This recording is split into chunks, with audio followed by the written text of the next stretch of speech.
Howdy folks, and welcome to week 2 of Rampage Recaps. And I'm here to talk to you tonight about Raw, NXT, Lucha Underground, and we're going to take a look at tomorrow's upcoming Fastlane show. So let's start off with Raw this week. I thought it was a pretty decent show. The show starts off with Ambrose coming out. He says he wants to fight Lesnar. Stephanie shows up and says, you know what, you will get an F5, but it's not the F5 you want. Your F5 is a fatal 5-way versus a whole bunch of people for your Intercontinental title. And Ambrose says, okay, fine, we'll have that later. And she's like, no. You're not going to have that later. You're going to have that right now. And that match is Ambrose versus Breeze, Ziggler, Stardust, and Kevin Owens. And I thought this was a great match, folks. This was a fatal 5-way, so everyone's in at the ring at the same time. Lots of false finishes here. I was really pulling for Tyler Breeze on this. I thought this was his sort of breakout moment. And he even does hit the beauty shot. Everyone else is down. But in the end, Kevin Owens does break it up. Owens does hit the pop-up powerbomb, and he does get the pin on Breeze, and Kevin Owens is now your new Intercontinental Champion. Really good match. Fun way to sort of start off the card, well, after the opening interview segment. Yeah, the Dean Ambrose interview with Renee Young backstage, at which point 100 fanboys and fangirls broke their little hearts with the two of them side by side. Ambrose says he isn't shocked that it happened. He's mad, he's angry, he's frustrated, and he's going to take that frustration out at Fastlane, and he's going to win the #1 contender spot. After that, they go to Renee Young backstage with Kevin Owens. Owens basically sits there and berates her for a little bit and demands that she announce that he was right, that the Intercontinental Championship does belong to him. Before she can really respond, Dolph Ziggler shows up and he's like, hey, me and you, one more time for that belt. And Owens looks at him and is like, nah, he just walks away. From there, we have Big E takes on Mark Henry. This is a fallout from last week's match where it was Mark Henry with the New Day taking on the Usos and the Dudley Boys. This was a pretty good back and forth match. Good big man versus big man power match. Unfortunately, it looks like Henry hurt his ribs because Big E gets him up for the big ending and Henry sort of rolls off clutching his ribs and Big E gets the pinfall pretty quickly there while Henry is sort of in the background. You can see him clutching his ribs. He says he's okay on Twitter, so I wish him the best of luck on that. After that, we've got, the interview backstage with Brie Bella. She's basically being interviewed about Daniel Bryan's retirement, but Charlotte crashes the party. And Charlotte starts talking about him in the past tense.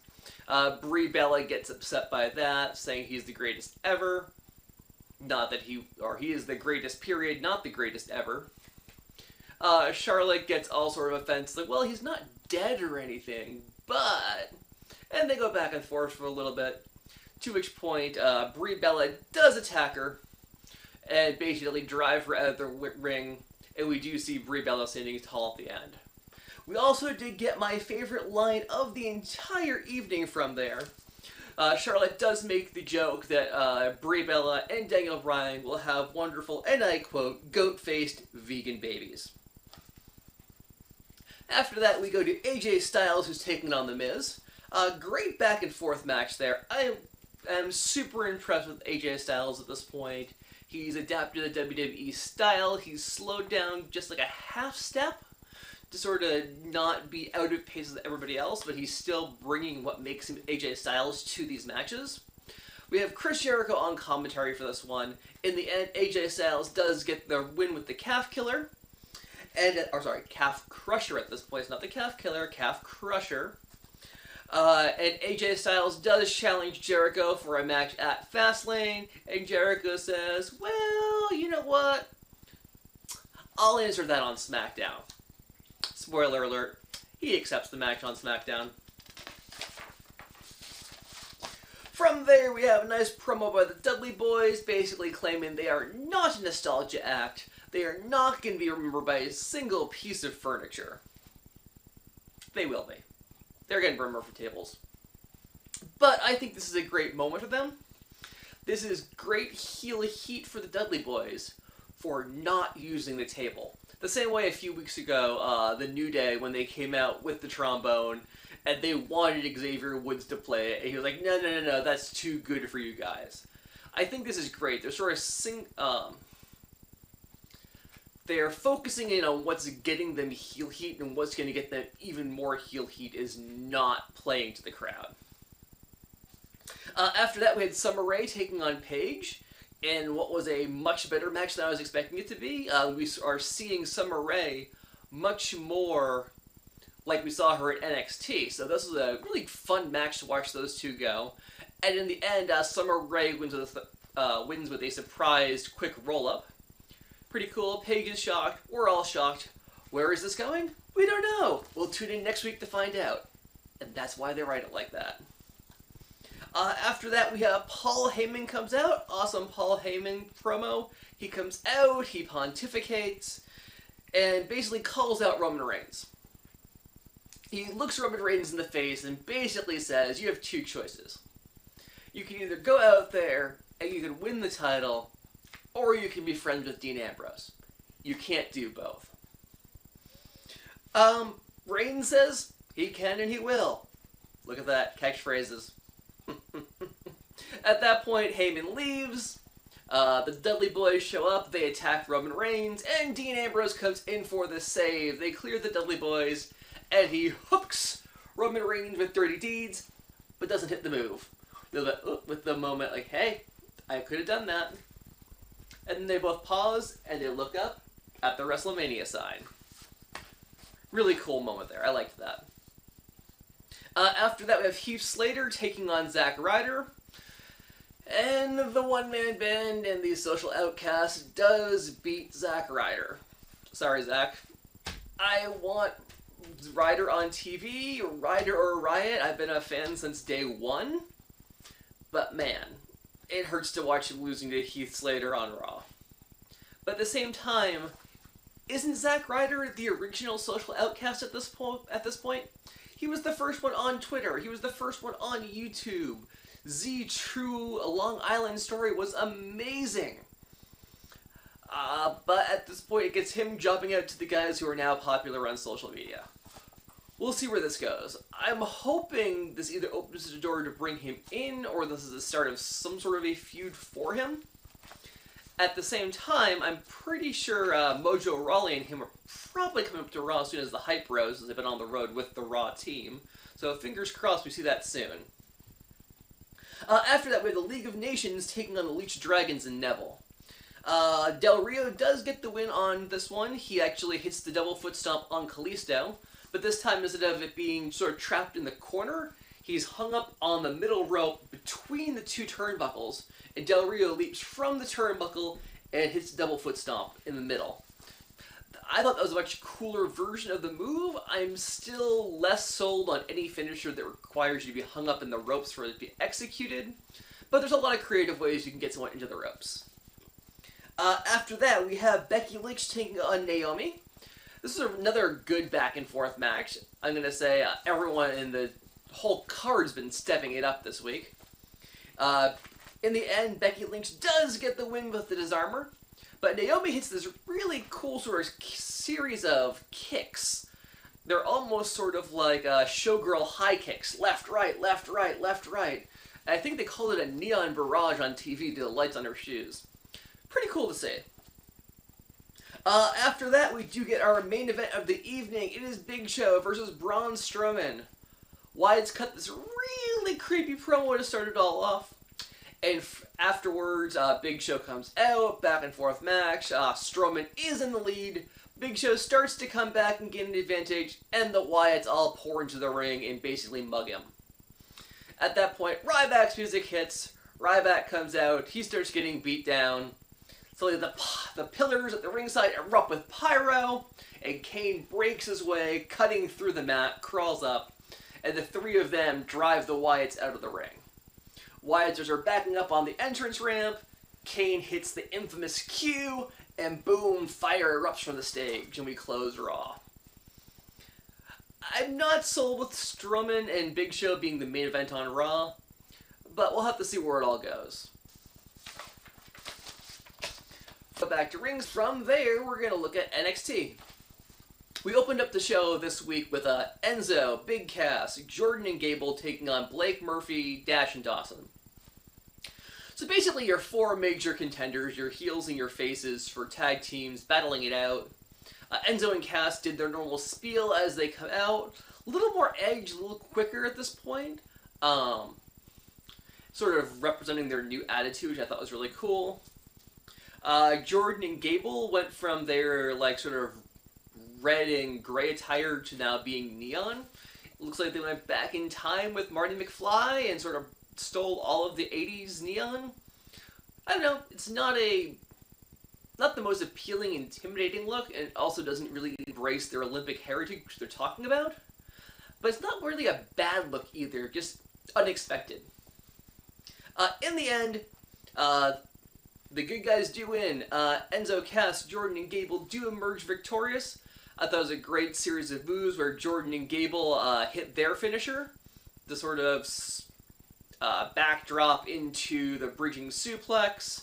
But it gets broken up. Cass and Enzo get in, do the sort of lawn dart where Cass tosses Enzo, and we get the win. Good match there. Backstage, then we go to Deonna Purrazzo, who basically says that getting knocked out by Asuka last time I thought was a good thing. It was experience, and she'll take that experience and go forward with it. At which point, Emma and Dana Brooke show up. They said that Asuka got lucky when she beat them, and basically that Deonna doesn't stand a chance. So we'll see what happens there, which brings us to our next match. Asuka versus Deonna. Great back and forth match. I love that Asuka kept pulling out various submission moves. She starts off like a knee bar, and then she works on an arm bar later in the match. One of the great things is Deonna starts throwing, I think it's forearms and elbow shots at Asuka, and Asuka basically sort of sits there and absorbs them and sort of smiles. At which point, Deonna does this open hand slap across the face, and you just watch Asuka's head to the side, head comes back, and you can just tell she's angry with a "you effed up" chants from the crowd. In the end, Deonna gets 2 spinning back fists to the head and a roundhouse kick and is KO'd again. I thought it was a great match. It builds Asuka really well. After that, we have a Nia Jax and Eva Marie promo backstage, basically saying how they should be the new #1, or how that Nia should be the new #1 contender, that Asuka should keep her nose out of what's going on. And then they announced that next week we have Baymella, being Bayley and Carmella, taking on Nia Jax and Eva Marie. I think that has the possibility of being a really good match. I'm interested to see how much story plays into it. From there, we have Ty Dillinger taking on Alex Riley. Once again, Riley does walk. He's super angry. And Dillinger is all over the place in this match. I really enjoyed this. In the end, Dillinger does get the win with a sort of roll-up at the end. So this was a sneaky win that doesn't look like things are settled between him and Alex Riley at this point. Riley is still angry, so we'll see where this goes. At that point, we have William Regal backstage in his office. Baron Corbin barges in and demands that he be added to the main event, because you know what? If they're going to redo that match, he deserves a spot in it. Regal says, "No, we're sorry. You definitely lost that match. You tapped out. It's going to be Sami Zayn versus Samoa Joe." Which is our main event. Amazing back and forth match with Sami Zayn and Samoa Joe. I love the fact that it doesn't start off too quick. It builds speed as it goes. It builds intensity as it goes. Lots of counters, lots of back and forth moves. In the end, Sami Zayn does hit the haluva kick in the corner. Joe stumbles out. Zayn falls back and basically for the pinfall on top of him. But at the same time, sort of Joe brings an arm around him. And we have a double pinfall. Both their shoulders are down. And the ref calls it as such. I love this finish. I love the fact that we don't have a clear person to fight Finn Balor. That they are both qualified. I'm guessing we're going to see a triple threat in the end, being Samoa Joe, Sami Zayn, and Finn Balor, but we don't know yet. I think that wraps up NXT this week. Good show. I really enjoyed it. From there, we go to Lucha Underground. We start off with Ivelisse in Katrina's office, basically demanding a shot at the trio's title to face the Disciples of Death. Katrina's like, this is the temple. There's no rematch clauses here. You're going to have to earn yourself a rematch. At which point, Ivelisse lets her know that she will get her hands on Katrina at some point, and the results aren't going to be pretty. Beautiful opening segment there. Which does set up, indeed, our first match, being Ivelisse, Angelico, and Son of Havoc, taking on Chavo Guerrero, Cortez, Castro, and Mr. Cisco. Cortez is Ricky Reyes, undercover. We'll have more on that later. I thought this was a fun back-and-forth match. I really enjoy watching Ivelisse and Angelico and Son of Havoc work at this point. They are easily my favorite team in wrestling right now. In the end, Angelico does win with the double foot stomp, which I think he does so much better than anyone else in wrestling right now. I know that Finn Balor's using it, Del Rio's using a variant on it, but he hits it and he rolls through at the end, which I think just makes this move perfect. Post-match, you get a bunch of infighting with the crew. Chavo's angry with Cortez and Cisco. They're fighting. And suddenly Tejano shows up with the ball rope, comes out with a wrap around his fist, and basically lays into them. At that point, the crew basically puts their differences aside, and they fend off Tejano. Good opening match. After that, we have Joey Ryan and Ricky Reyes backstage. Basically, Ryan calls him Reyes, and he's like, no, don't call me that, someone might hear me. And to which point then Ryan says, yeah, that'd be bad, but you know what? You're doing a really bad job of being an undercover luchador. Like, look, you just lost your match. I'm going to go out there and show you how it's done. Which brings us to our next match. We have Joey Ryan out in the temple, he's in the ring, and they announce his opponent. Excuse me.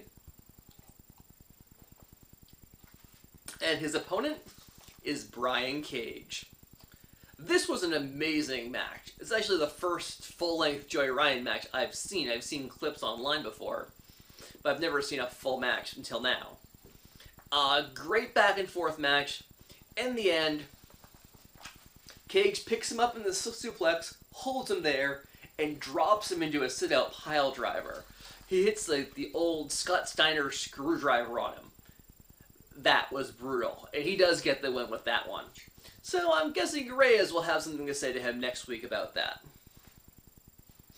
From there, we move on to Rey Mysterio and Dragon Azteca sparring backstage. And we sort of get the history of what's going on. Rey fills it all in. I guess Dario Cueto's father and Dragon Azteca Sr., because this new guy has picked up the mask at the end of last season, met in Mexico where Cueto wanted to find the descendants of the 7 Aztec tribes. Keep note, folks, Gift of the Gods title is 7 medallions. At the same time, Aerostar is back in time trying to unite the 7 tribes. All the plot lines are coming together, folks. We are weaving a narrative at this point. Imagine that. Says that Cueto Sr. was obsessed with dark powers. He sacrificed his son, Matanza, for it. So we're actually pulling that part in as well. And Cueto and Azteca Sr. basically parted ways and they made some sort of a dark pact. And that's what actually killed the original Dragon Azteca when he set foot on the temple grounds. He wasn't killed, he sacrificed himself. And Mysterio's like, remember that. And he basically says that as the new Dragon Azteca must unite the 7 tribes. They announce that next week that Mundo is going to fight Brian Cage after Mundo did attack Cage post-match. Sorry, I forgot about that there. After the Joey Ryan Cage match, Johnny Mundo does show up, attacks Cage, and Cage actually lays him out with Weapon X. So it was interesting to see Cage overcome that. They're really pushing him hard this season. Next up, we have the last match of the night. We have the main event, which is Prince Puma taking on Pentagon Jr. And my god, folks, this was an amazing match. Like, if you haven't seen this, go watch it now. Like, I can't put into words how cool this match was. In the end, Pentagon Jr. has him up in that elevated Mexican surfboard, rolls him back, so Puma's shoulders are on the mat. He gets the 1-2, and Puma arches out of it with moving his neck and back, at which point the ref makes the 3 count, Pentagon Jr.'s shoulders are already on the mat, and Puma gets the win. Post-match, Pentagon Jr. can't believe it, he gets mad, he attacks the ref, and he gets saved by Prince Puma. Prince Puma beats him down a bit, you see Puma grab him by the arm, looks to go break the arm, and then lets it go. And I think that's a key moment there. It's like, everyone's going to remember that moment that Prince Puma could have broken Pentagon Jr.'s arm, but didn't. Also, this entire match seemed to be just about triggering Vampiro. Vampiro is still recovering from his psych hospital stay in between Season 1 and Season 2, and this seemed to almost set him off as we're going. As always with Lucha Underground, you want to stay past the end credits. We have our final scene. It's Sexy Star running through the corridors. She runs into the Mac. The Mac looks around. He's like, "Who did this to you?" She's like, "The Moth." He's like, "I'll kill him." And she's like, "Not him, her." And the Mac turns and looks at the camera, and you see something like flutter towards it, which his eyes go wide, and we end the show. Gonna be pretty awesome there. We'll have to see who she is. Rumor has it as cheerleader Melissa, but we'll have to sort of wait and see. At the same time, whoever she is, I think we've agreed online, we're going to call her Mothra. So that wraps up all the shows for this week. We do have one show tomorrow night, though, so we're going to throw some predictions at that. And we're talking about WWE Fastlane, which is the pay-per-view in between the Royal Rumble and WrestleMania. So we have a few matches that are already set. The pre-show match is Kalisto versus Del Rio in a 2 out of 3 falls match for the U.S. title. This is interesting because the pre-show matches tend to usually be the shorter matches, but making this a 2 out of 3 falls match feels strange to have on the pre-show, especially for a title. But who wins this one? Kalisto and Del Rio have traded the title back and forth a couple of times at this point. The League of Nations doesn't seem to be gaining any momentum at this point, so I'm going to go with Kalisto to retain the title in your pre-show match. After that, we have Sasha Banks and Becky Lynch taking on Tamina and Naomi. So basically, it's Sasha Banks versus her prior Team Bad teammates versus her and Becky Lynch, her former NXT rival. So I'm guessing at this point that we're going to get Sasha Banks and Becky to get the win here. And I'll have a little bit more information on that in a second. Excuse me. After that on the card, we have the Wyatts versus Big Show, Ryback, and Kane. Basically what we ended Raw with. I'm going to go with the Wyatts here. I don't see Show, Ryback, and Kane getting anything out of a win here. They haven't really been built up. They've been focusing on the Wyatts. So I'm guessing the Wyatts win, or someone else shows up, and that basically sets up whatever the Wyatts Mania match is going to be. After that, we have Brie Bella versus Charlotte for the Divas title. This is a tricky one. I really think that Charlotte should win this. I think she's a good champion, and she should be champion leading into WrestleMania. However, with Daniel Bryan's recent retirement, I'm pretty sure they're going to give this one to Brie Bella. But that's not what I want to see. After that, we have Dolph Ziggler taking on Kevin Owens for the Intercontinental title. I'm pretty sure that Owens is going to hang on to the title at this point. He'll have had it for less than a week. And I think we need to rebuild him up a bit. And Ziggler always provides a great foil for him. And Ziggler's got a great reaction from the crowd, so losing at Fastlane isn't going to hurt him in the long run. That brings us to our main event of Fastlane, being Brock Lesnar versus Dean Ambrose versus Roman Reigns, the winner to fight Triple H at WrestleMania for the WWE World Heavyweight Championship. Who do I want to win? anyone but Reigns. Who's probably going to win? If I had to put dollars down on it, I'd say Roman Reigns wins this one. But whoever wins this will go on and face Triple H. The two that lose it will probably face off. I'm okay with a Dean Ambrose, Brock Lesnar match at WrestleMania. I think that's cool. I just wish we weren't heading in with Roman Reigns in the main event slot. Which brings me to my last point, is we are now essentially 4 weeks out from WrestleMania, and we don't know what any of the matches are yet. Usually it feels like a much bigger deal. We start the Royal Rumble and we start building the matches towards WrestleMania after that. It's usually not just the main event. We have some inkling of what else is going on. That wraps up this week's episode of Rampage Recaps. That was Raw, that was NXT, that was Lucha Underground. And we had Fastlane Predictions as well. I hope you folks enjoyed the show this week. If you did like this video, please subscribe to the channel. We'll have more videos like this. At the same time, you can like me on Facebook. The link will be down below. Follow me on Twitter. Same link down below there. If you have any questions, feel free to hit me up on social media or leave it in the comments down below. Until next time, have a good one, and we'll see you next week.